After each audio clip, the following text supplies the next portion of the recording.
আমরা দেখি মাঝে মধ্যেই একটা জুজুর ভয় দেখানো হয় যে আবার ফ্যাসিস্ট ফেরত আসবে, ফ্যাসিস্ট ফেরত আসবে। এই জুজুর ভয় দেখিয়ে সবকিছু বাদ দিয়ে তাড়াতাড়ি নির্বাচন করো, সংস্কার দরকার নাই, যা আছে এটাকে নিয়ে নির্বাচন করে আমরা একটা পর্যায়ে যেতে হবে, এই যে একটা জুজুর ভয় দেখানো, এটাকে আমি মনে করি, আমি ব্যক্তিগতভাবে মনে করি এটা জুজুর ভয় ছাড়া আর কিছু না। আমরা জানি বিগত ফ্যাসিস্টের আমলে তখনও কিন্তু এদেশে আমরা বহুবার বক্তব্য দিয়েছি, এদেশের নেতৃবৃন্দ বক্তব্য দিয়েছে যে যদি সরকার তার প্রশাসন পুলিশ বাদ দিয়ে সে যদি মাঠে আসে, হাসিনা একদিনও টিকতে পারবে না। এই কথা কিন্তু অনেকে আমরা বক্তব্য দিয়েছি। এখন প্রশাসনে তাদের কতটুকু আছে, কতটুকু সক্ষমতা আছে, জনগণের সমর্থন জিরো, মানে একেবারে নাই বললেই চলে। এরকম অবস্থায় আবার ফ্যাসিস্ট ফেরত আসবে, ফ্যাসিস্ট ফেরত আসতেছে, এই কয়দিন পর পর একটা জুজুর ভয় দেখিয়ে আমাদেরকে জেনতেন একটা নির্বাচন করে পার পেয়ে যেতে হবে, এই কথাটার সাথেও আমি ব্যক্তিগতভাবে আমরাও অভিমত পোষণ করি।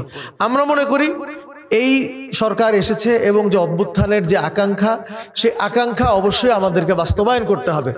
একটু আগে আমাদের এখানে বক্তব্য দিয়েছেন অনেকে, কোন দলের, তারা বলেছেন যে আমরা বা পরবর্তী সংসদ আসলে সংস্কার করব, সংস্কার হবে। আমরা এই কথাগুলো এদেশের মানুষ আস্থায় নেয় কিনা জানি না, আমাদের ধারণা যে তারা নিতে পারে না। কারণ হলো আমরা অতীতে এরকম বহু কথা দেখেছি, অনেক কথা দেখেছি। সামান্য একটা তত্ত্বাবধায়ক সরকারের বিষয়কে কেন্দ্র করে মাস ধরে সংলাপ হয়েছে, আমরা মিডিয়া ট্রায়াল দেখেছি। কিন্তু এই যে যার জায়গাটাই সে জায়গাতেই গো ধরে বসেছিল, কোনোভাবেই কিন্তু তত্ত্বাবধায়ক সরকার আসেনি। তো কাজেই আমরা মনে করি ওই আশা আমাদেরকে না দেখিয়ে, আমরা মনে করি কে ক্ষমতায় আসবে, কে ছোট দল, কে বড় দল, এখন কিন্তু এটা বলার খুব বেশি তফাৎ করার সুযোগ বোধহয় নেই। তো সেজন্য আমাদের প্রত্যাশা, ইসলামী আন্দোলন বাংলাদেশ থেকে আমরা মনে করি অবশ্যই সংস্কারগুলো করতে হবে। একটু আগেও কেউ বললেন যে এটা সাংবিধানিক বাধ্যবাধকতা আছে, সাংবিধানিক অনেক কথাবার্তা আছে। এই সমস্ত কথাগুলো হয় কি, এগুলি কিতাবি কথা। আগের ফ্যাসিস্ট আমলেও কিন্তু সে, এবং বলে কি জনগণ চাইলে, আগের ফ্যাসিস্টও কিন্তু আমাদেরকে প্রত্যেক কথায় কথায় সংবিধান রক্ষা, জনগণের প্রত্যাশা, জনগণের কথা, এগুলি বলেছে আমাদেরকে। এগুলি আসলে কথা না, আসলে প্রকৃত অর্থে জনগণের প্রত্যাশা এটাই সবচেয়ে বড় সংবিধান আমরা মনে করি। তো সেজন্য আমরা সংবিধান, এটা কোনো কোরআন কিতাব না, এটা কোনো ধর্মীয় গ্রন্থ না। এটাকে আমরা এটাও বলি না এটা ছেলে খেলার মতো, যখন যেভাবে কাটাছেড়া করেন, আগে সরকার করেছে, তাদের ইচ্ছা মতো কাটাছেড়া করেছে, আমরা এটা বলতেও চাই না এটা কাটাছেড়া করেন ওভাবে। কিন্তু আমাদের কাছে বহু ওয়ে আছে, আপনি যদি চিন্তা ভাবনা করেন অনেক ওয়ে আছে যাতে আমরা জুলাই সনদের আইনি ভিত্তি দিতে পারি, আমরা সংবিধান সংস্কার করতে পারি।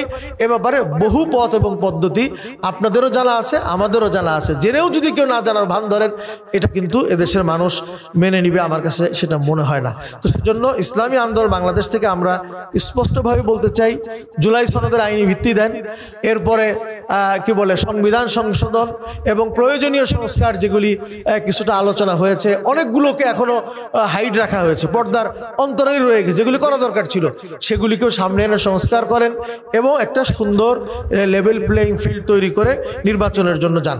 আমরা বলতে চাই যে আমাদের দেখেন সংস্কারের কথা বলতেছে, আমরা তো একটু ভরসা পাচ্ছি না। কেউ বলছেন ডাকসুতে ভালো নির্বাচন হয়েছে, ডাকসুতে মাত্র 40,000 ভোটার এবং সুনির্দিষ্ট একটা এরিয়া, শিক্ষিত জনগোষ্ঠী, এবং এরা জুলাই আন্দোলনের নেতৃত্ব দিয়েছে।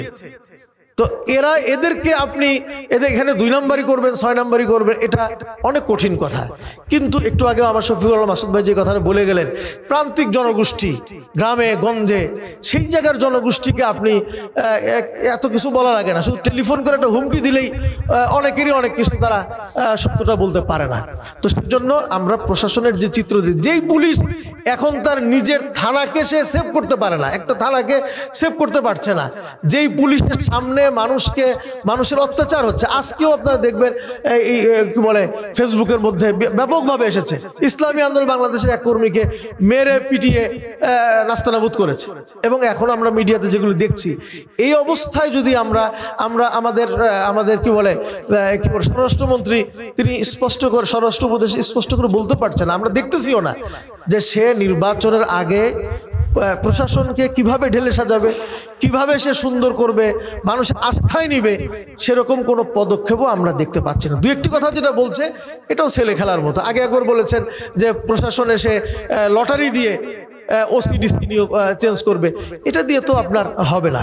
তো সেজন্য আমাদের বক্তব্য, স্পষ্ট বক্তব্য, যে আমরা যদি এবারও যদি ভুল করি, আমরা জুজুর ভয় দেখিয়ে নানা কথা বলে আমাদেরকে মূলা ঝুলিয়ে দেশবাসীর সামনে যদি একটা জেনতেন নির্বাচন করে যদি বর্তমান সরকারও মনে করে যে আমাদেরও দ্রুত চলে যাওয়া দরকার, এত ঝামেলা মাথায় নেওয়া দরকার নেই, এটা যদি তারা মনে করে, আর আমরাও যদি জেনতেন নির্বাচনের করে কোনো রাজনৈতিক দল যদি মনে করেন যে আমরা সামনে গিয়ে কিছু করব, এই উভয়টাই আমাদের জন্য চরমভাবে ভুল হবে, যেটা আমার মনে হয় না যে বর্তমান প্রজন্ম এটা গ্রহণ করবে, এবং হতে পারে যে আবার একটা নতুন আন্দোলনের দিকে দেশটা চলে যেতে পারে। তো সেজন্য আমরা চাই না সেটা। সেজন্যই আমরা সহ অনেক রাজনৈতিক দল প্রস্তাবনা দিয়েছি যে একটা পিআর সিস্টেমে নির্বাচনের কথা আমরা এমনিতে বলছি না, এটা আমাদের খুব মজা লাগছে বলতে, আমাদের খুব কেউ কেউ বলে ছোট দলরা ক্ষমতায় যাওয়ার জন্য, এগুলি আজে বাজে কথা বলে এটাকে ছোট করার, মানে এটাকে তুচ্ছতাচ্ছিল্য করার কোনো প্রয়োজন নেই। আমরা মনে করি অনেক বিষয়গুলো বিবেচনা নিয়েই আমরাও প্রস্তাব তুলেছি পিআর সিস্টেমে নির্বাচনে যান।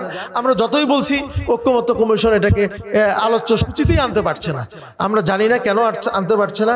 তো আমরা মনে করি পিআর সিস্টেমে নির্বাচনে যান এবং এই সংস্কারগুলো করুন, এরপরে আমরা তাহলে যদি আমরা নির্বাচনের দিকে যাই তাহলে একটা সুন্দর নির্বাচন হবে, আগামী দিনে আমাদের দেশটা সামনের দিকে এগিয়ে যাবে, সেটাই আমাদের সকলের প্রত্যাশা। ধন্যবাদ সকলকে আবারও ইসলামী আন্দোলন বাংলাদেশের পক্ষ থেকে।